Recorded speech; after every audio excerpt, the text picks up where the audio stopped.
नमस्कार, capital TV Uttar Pradesh देख रहे हैं आप। मैं हूं आपके साथ राधिका राज। आज स्पेशल स्टोरी में बात होगी संभल की। यूपी की शाही जामा मस्जिद को लेकर लगातार बवाल मचा ही हुआ है कि अब एक और संभल के शिव मंदिर मिलने से जामा मस्जिद का मामला हिंदू पक्ष में ठोस हो गया है। पहले हनुमान मंदिर का मिलना, फिर शिव मंदिर, फिर कुएं से दो मूर्तियों का निकलना, तो कैसे कैसे हो रहा है संभल मस्जिद का विवाद हिंदू पक्ष में ठोस, बताएंगे आपको विस्तार से इस स्टोरी में। संभल में मिला शिव मंदिर। संभल के दीपा सराय में मिले शिव मंदिर में पहली आरती की गई। मंदिर में भक्तों ने भगवान शिव की आरती करने के बाद हनुमान चालीसा का पाठ किया। मंदिर में 46 साल के बाद सुबह की पहली आरती हुई। अब इस आरती ने हिंदुओं को शाही जामा मस्जिद को लेकर और मजबूती दे दी है, जिसके बाद उनका विश्वास और कॉन्फिडेंस दोनों बढ़ गया है। आखिर क्या हुआ था 46 साल पहले? अब जान लेते हैं कि आखिर ये शिव मंदिर की कहानी क्या है, जिसने सही वक्त पर खुलकर संभल का मुद्दा और गरमा दिया है। तो 29 मार्च 1978 को याद करते ही संभल का हर इंसान सहम जाता है। आरोप है कि डिग्री कॉलेज में सदस्यता न मिलने पर मंजर शफी ने खौफनाक साजिश रची और स्थानीय संघ मिलकर जिले को दंगे की आग में झोंक दिया। 10 से 12 हिंदुओं की जान गंवानी पड़ी।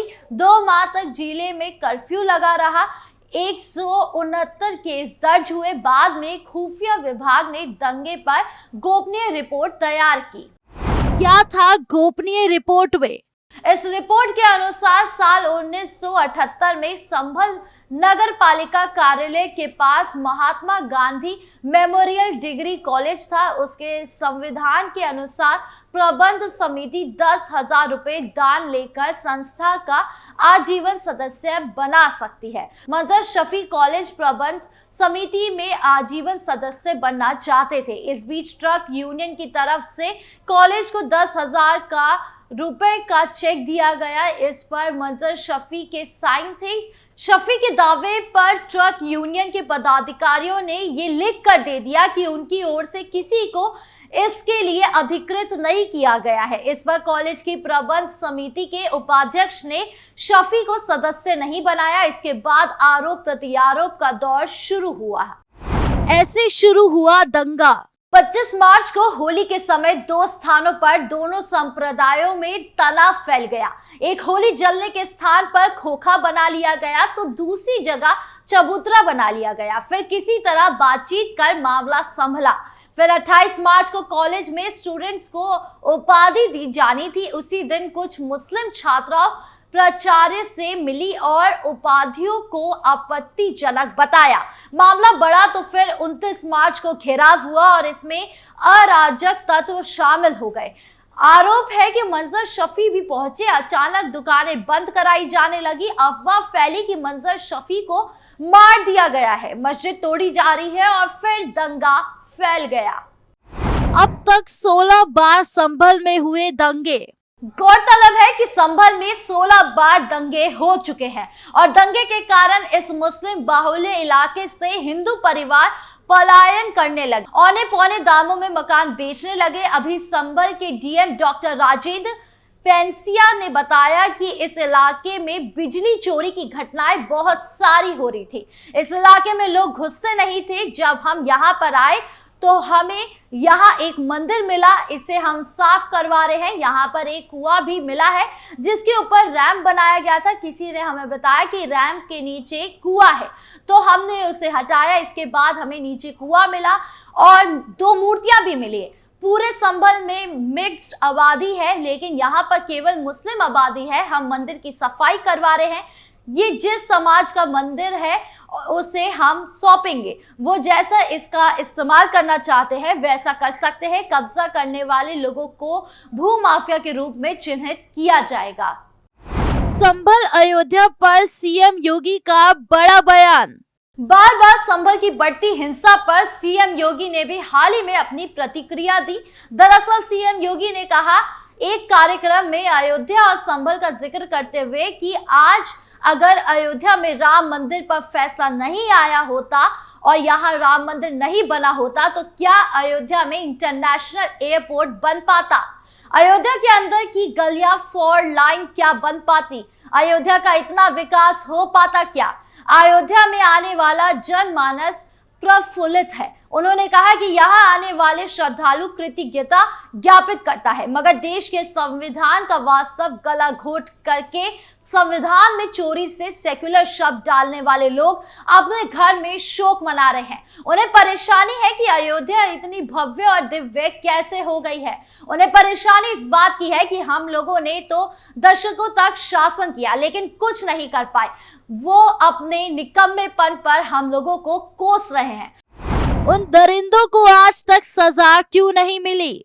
सीएम योगी ने कहा कि हम सबको इनके मानसिकता को देखना पड़ेगा। कल संसद में संविधान पर चर्चा हो रही थी, लेकिन मुद्दा संभल का उठ रहा था। इसी के समय में 46 साल पहले जिस मंदिर को बंद कर दिया गया, वो मंदिर फिर से सबके सामने आ गया।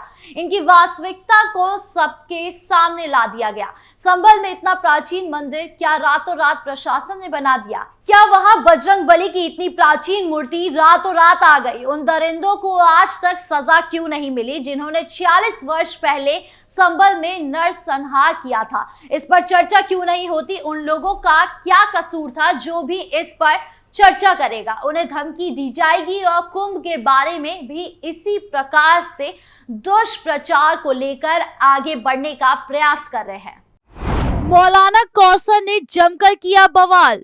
अब सीएम योगी ने जब बोला होगा तो जाहिर सी बात है कि मिर्ची तो लगेगी ही, जिसके बाद उत्तर प्रदेश के संभल में मंदिर मिलने का मुद्दा गर्मा गया है। इस मामले पर राजनीति खूब हो रही है। अब इस मामले पर मुस्लिम लीग की ओर से हमला बोला गया है। संभल में 46 साल बाद मंदिर खुलवाने के मसले पर मुस्लिम लीग के सचिव मौलाना कौसर हयात ने पुलिस की मंशा पर सवाल उठाए। मौलाना कौसर ने कहा कि मुसलमानों को खौफजदा करने की कोशिश की जा रही है।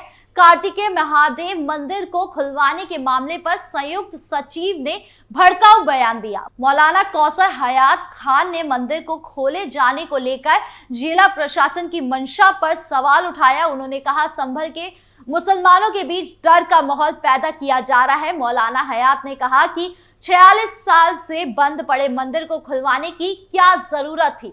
उन्होंने कहा कि पुलिस वहां लड़ाई झगड़े के मुद्दे पैदा कर रही है।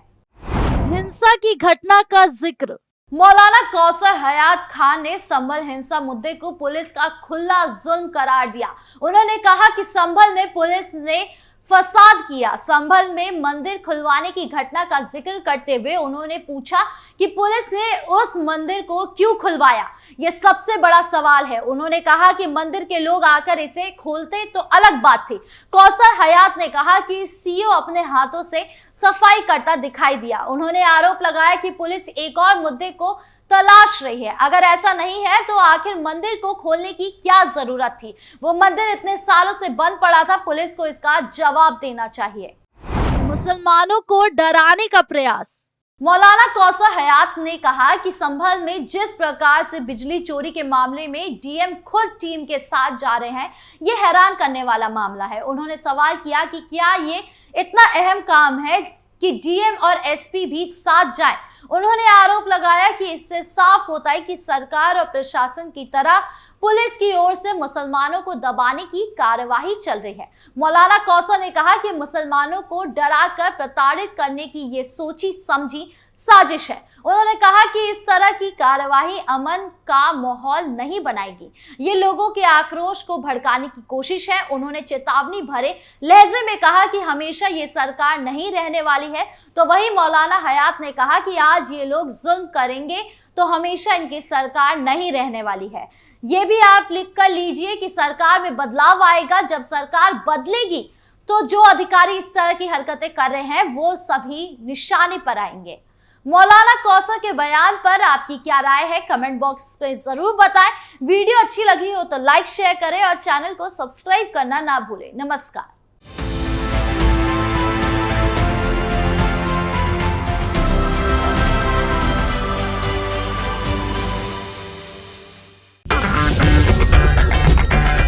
अगर आपको हमारा वीडियो पसंद आया हो तो इसे लाइक करें, हमारे चैनल को सब्सक्राइब करें और हाँ, बेल आइकन दबाना ना भूलें ताकि आप तक हमारे वीडियो की नोटिफिकेशन पहुंचती रहे। आप अपना सुझाव हमें कमेंट बॉक्स में दे सकते हैं। हमारे साथ जुड़ने के लिए शुक्रिया।